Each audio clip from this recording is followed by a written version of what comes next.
সিরিয়ালের গল্পে যেমন হয়। এবার বাবু বিজনেসের কাছ থেকে বাড়ি ফিরলেই আমি সুজির সাথে বাবুর এঙ্গেজমেন্টটা করিয়ে দেবো। মা, ও বাবু তো চলে এসেছিস। এটা আবার কাকে সঙ্গে করে এনেছিস বাবু? মা, তুমি তো জানো বিজনেসের জন্য আমি গ্রামের বাড়িতে গিয়েছিলাম, আর ওখানে গিয়ে পদ্মর সৎ মা আর বোন আমাকে জোর করে ওর সাথে বিয়েটা দিয়ে দিল। না মা, আমি এই মেয়েটাকে জাস্ট সহ্য করতে পারছি না। এই জোর করে বিয়ে দেওয়া বিয়ে আমি মানি না। তুমি প্লিজ কিছু একটা করো। বাবু বাবু তুই চিন্তা করিস না, এই 3 মাস, মাত্র 3 মাসের কন্ট্রাক্টের ডিভোর্সে তোর সাথে আমিও ডিভোর্স দেবো। থ্যাংক ইউ মা। 3 মাসের কন্ট্রাক্ট? কি বলছেন গিন্নিমা এইসব? কারণ এই বিয়ে তো আমি মানি না, আর আমার বাবু আমার কথা ছাড়া কাউকে বিয়ে করতে পারে না।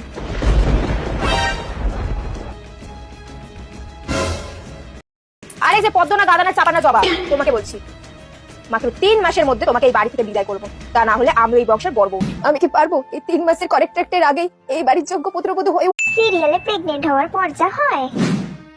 আন্টি, বাহ সুজি, তোমাকে এই ডায়মন্ড নেকলেসটা পরে খুব সুন্দর লাগছে। ও থ্যাংক ইউ আন্টি। এই ডায়মন্ড নেকলেস গুলো শুধু তোমার গলাতেই মানায়, ওই পদ্মর মতো একটা মেয়ের গলায় এই ডায়মন্ড নেকলেস মানায়, তাই তো এটা আমি যত্ন করে রেখে দিয়েছিলাম তোমাকে দেবো বলে। সুজি, এবার পদ্মর একটা ব্যবস্থা করো। আমার বাবুকে কিভাবে আমার কাছ থেকে কেড়ে নিয়েছে তুমি জানো?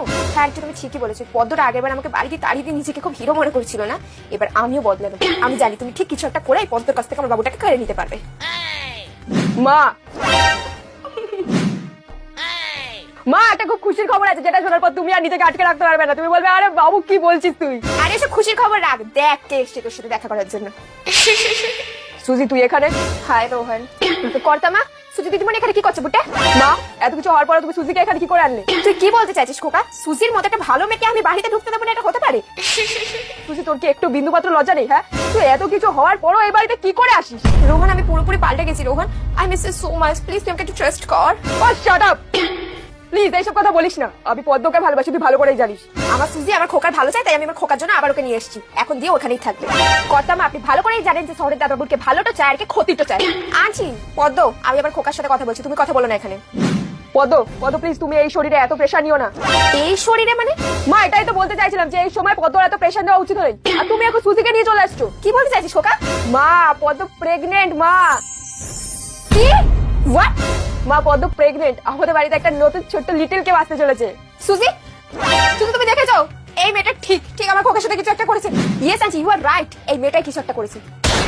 আমার খোকা কবে এত বড় হয়ে গেল? তুমি এসব কি বলছো? আমার খোকা নিজেই এখন খোকা, আর আমার খোকা হবে এটা আমি মানতে পারছি না, কিছুতেই মানতে পারছি না আমি। সিরিয়ালের গল্পে যেমন হয়। এবার বাবু বিজনেসের কাছ থেকে বাড়ি ফিরলেই আমি সুজির সাথে বাবুর এঙ্গেজমেন্টটা করিয়ে দেবো। মা, ও বাবু তো চলে এসেছিস। এটা আবার কাকে সঙ্গে করে এনেছিস বাবু? মা, তুমি তো জানো বিজনেসের জন্য আমি গ্রামের বাড়িতে গিয়েছিলাম,